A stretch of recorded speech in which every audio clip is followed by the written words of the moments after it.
Hello students. In the previous lecture, we have already discussed about adaptation, types of adaptation, adaptation in hydrophytes and its type.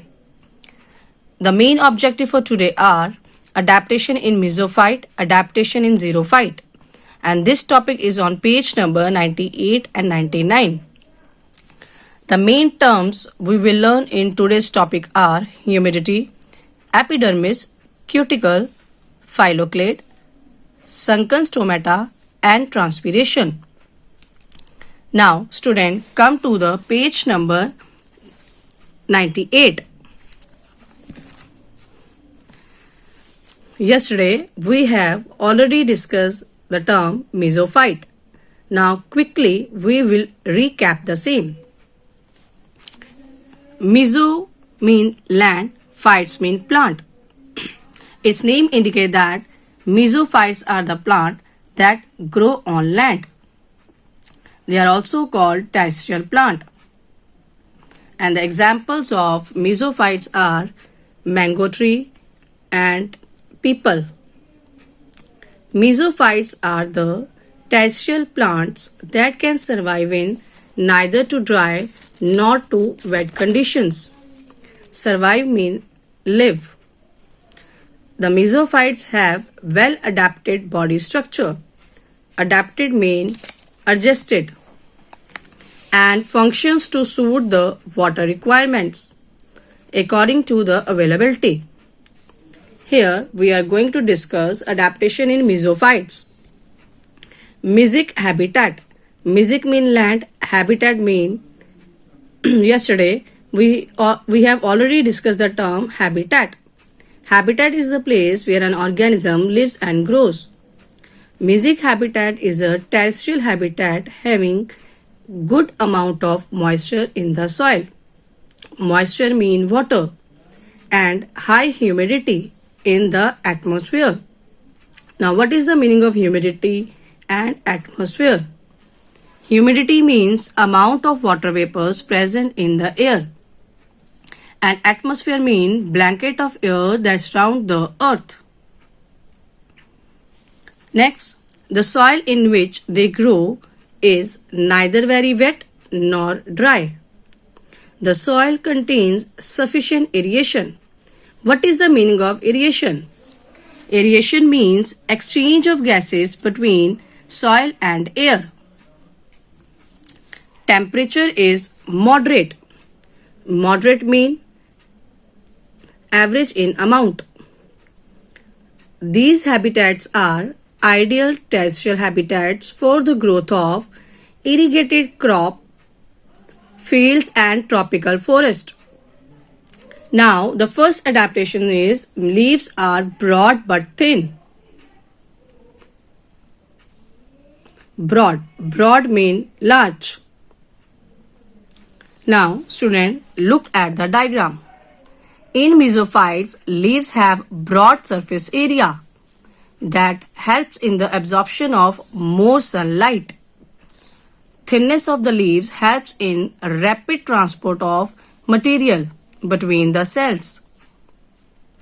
Now, second adaptation is stomata are in abundance. Abundance means in large amount.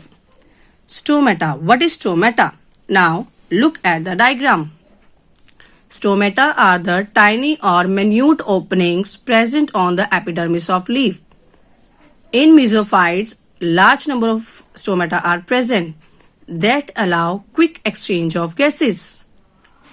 Next adaptation is epidermis of leaves is covered with the thin cuticle. Now, what is the meaning of epidermis and cuticle? Student, look at the diagram. Epidermis is outer and protective covering present on the surface of leaves. It is covered by a thin layer of cuticle. Cuticle is a waxy covering that is present on the surface of leaf that prevent the loss of water by the process of transpiration. Now, what is transpiration? Transpiration is process of loss of water in the form of vapors through aerial parts of a plant. Now, Next adaptation is in mesophytes, mechanical tissues and conducting tissues are well developed. Yesterday, we have already discussed about the conducting tissues. That includes xylem and phloem. Xylem is a vascular tissue that transport water from roots to the all different parts of the plant. And phloem is a food conducting tissue that translocate food from leaves to different parts of the plant. Next adaptation is in mesophytes, roots, stems and foliage show optimum development. Now what is the meaning of foliage? Foliage means the entire set of leaves of a plant. And optimum mean the most favorable condition. Next student, here we are going to discuss adaptation in xerophytes. Yesterday we have already discussed the definition of xerophytes. Now quickly we will recap the same. Xero mean dry, phyte mean plants. Xerophytes are the plants that grow in dry and hot conditions. Xerophytes. Now student, come to the page number 99. Xerophytes are the plants which have to face scarcity of water. What is the meaning of scarcity? Scarcity means in short supply. And high temperature are called xerophytic plants. And the example of xerophytes are Calotropis, cactus and euphorbia. These plants show various adaptation to conserve water. Conserve means save and also to absorb maximum water which is available in the soil. Now, next we are going to discuss adaptation in xerophytes. The first adaptation is they have a very extensive and well-developed root system. Extensive mean covering a large area. Why they have extensive and well-developed system? Now look at the diagram. They have extensive and well-developed root system to draw more amount of water from the deeper layers of the ground. Second adaptation is leaves are reduced to spines or scales. Now come to the page number 99 and see the diagram. In this diagram you can see leaves are reduced or modified into spines or scales. Now what is the meaning of reduce? Reduce mean less in size. And what is the meaning of modified? Modified mean minor changes. And spines are sharp and pointed outgrowth. Leaves are modified into spines or scales to reduce the surface area. Less is the surface area, less is the rate of transpiration. Next adaptation is leaves are shed under stress ecological conditions. Shed mean fall off. Ecological mean relationship between living things and their environment. Stress condition like less availability of water. In this condition, leaves are shed to prevent water loss.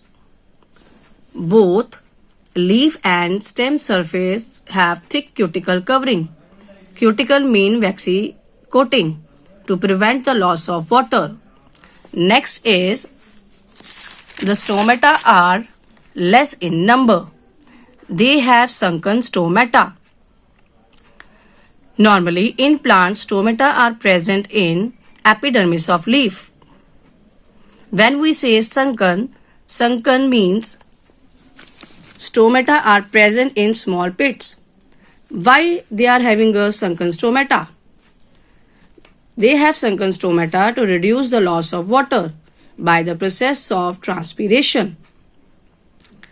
Next adaptation is leaf surfaces are shiny and glazed. Glazed mean covered with smooth and shiny coating to reflect light and heat. Next adaptation is They have green color stem. Why they are green in color? Because they contain green pigment called chlorophyll that help in synthesis of food for the plant. What is the meaning of synthesis? Synthesis means make. Next adaptation is the stem is mostly spongy and succulent. Succulent means fleshy and juicy, which helps in the storage of water. And this fleshy and leaf-like stem is called phylloclade. Next adaptation is the seeds remain dormant. Dormant means inactive during unfavorable periods. When they get favorable conditions, they germinate. Germinate means to grow. Now student, do question number 8 of B exercise, question number 5 of C exercise, question number 4 of E exercise, and question number 3 and 5 of G exercise on book. We have completed the discussion of this topic. We will continue by tomorrow. Have a nice day. Thank you very much.